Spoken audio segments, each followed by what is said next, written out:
Welcome back to Out of the Rough. I'm with Tammy Burnell. Tammy Burnell is a motivational speaker and business coach for entrepreneurs. Right. Yes, absolutely. and an entrepreneur in your own right.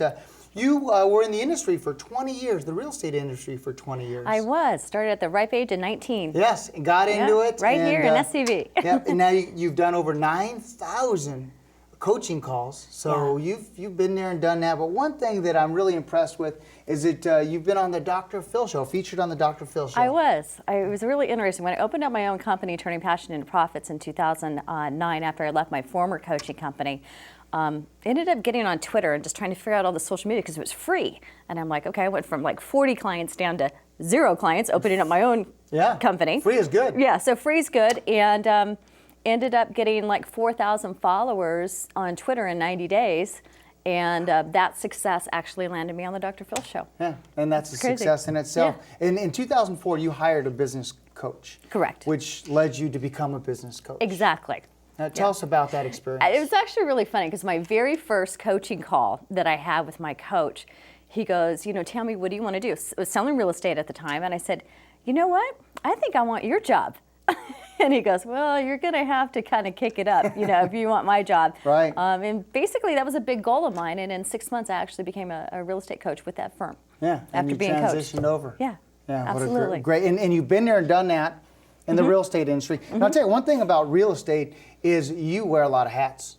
Oh, and, and you have to be a good manager of time, you have to be a good marketer, there's so much. So you really become an entrepreneur. But we're going to talk today about turning passion into profits in the SMART goal setting system. Correct. That you like to talk about. Yeah, it's actually a really great system. I mean, there's a ton of systems out there, but this one just kind of makes it so it's it's realistic, it's attainable, it's putting stuff in a timely manner. So we can go ahead and go over those. Yeah, let's hit that. SMART. I love it. Specific. Yeah. So for specific, it's really all about, okay, what do you want to do?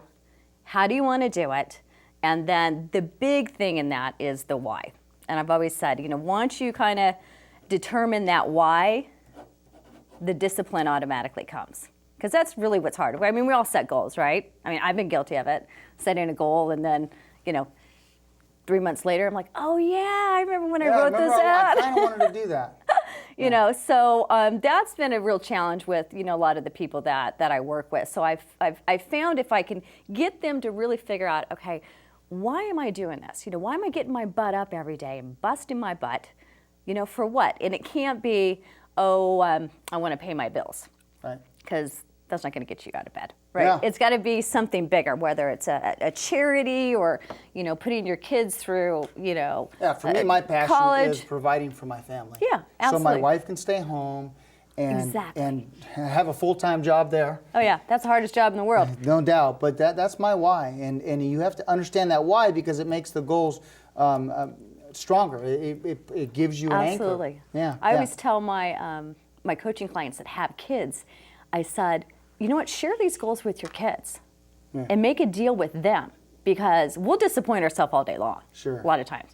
But you're not going to disappoint your You're not kids. going to disappoint your kids. Yes. And so that's kind of a good kicker Now, there. all goals have to be measurable, in your opinion.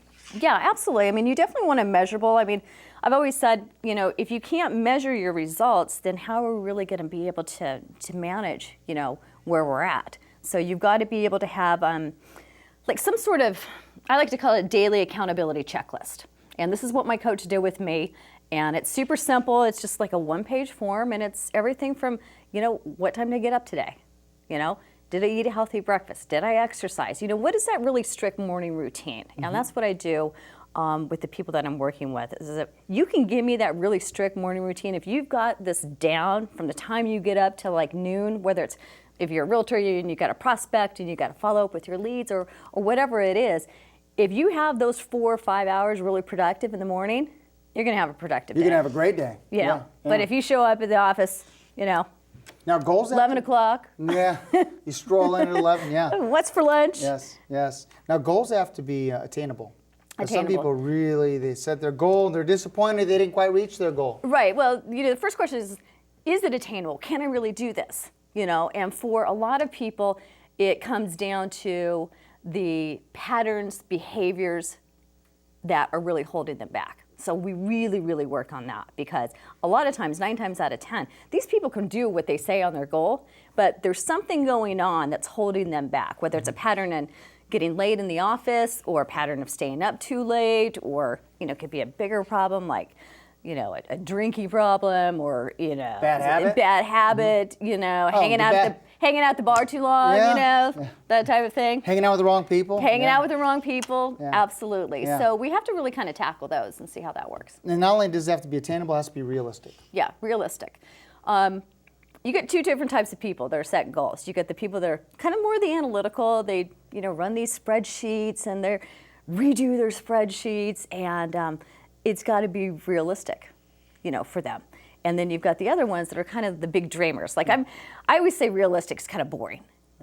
Like I like to kind of think big. So what we do is we say, okay, let's come up with a minimum goal, and then let's have kind of this big sexy goal. Yeah. And let's go after that. If we end up somewhere in the middle, then that's pretty cool, right? Yeah, something that's intriguing, something's going to excite you. Right. I mean, if your goal is to make $250,000 this year, that's pretty attainable because maybe we made 175. Well, let's put a big sexy goal out there for 500. Yeah. And if you make 350, is that going to be okay with you? Yeah. Usually the answer is always yes. And the thing is, this could be in anything. It could be as a parent. It could be as a friend. It could be there's so many different, maybe a fitness goal, no doubt. And last but not least, timely. Yeah, timely. You definitely have to, measure your results. So I always say, we got to set a deadline here. You've got to have some certain type of deadline, whether it's 90 days or a year. A lot of us will set a yearly goal. Okay, it's going to be 2,000, whatever, and I'm going to do this in this year time frame. And I've always found it better. What works better for people is say, okay, let's have these short-term goals. Let's just have this little hop, like a little short 30-day goal. Let's have short successes. Yeah. Yeah, I love that. Yeah, short so it's success. The good. smart, the specific, measurable, attainable, realistic, and timely. We're going to jump to a quick break, but when we come back, Tammy's going to give us some tips on social media and how to get out there like you did with the Dr. Phil show. Okay, and really absolutely. make a difference in people's lives. We'll be right back.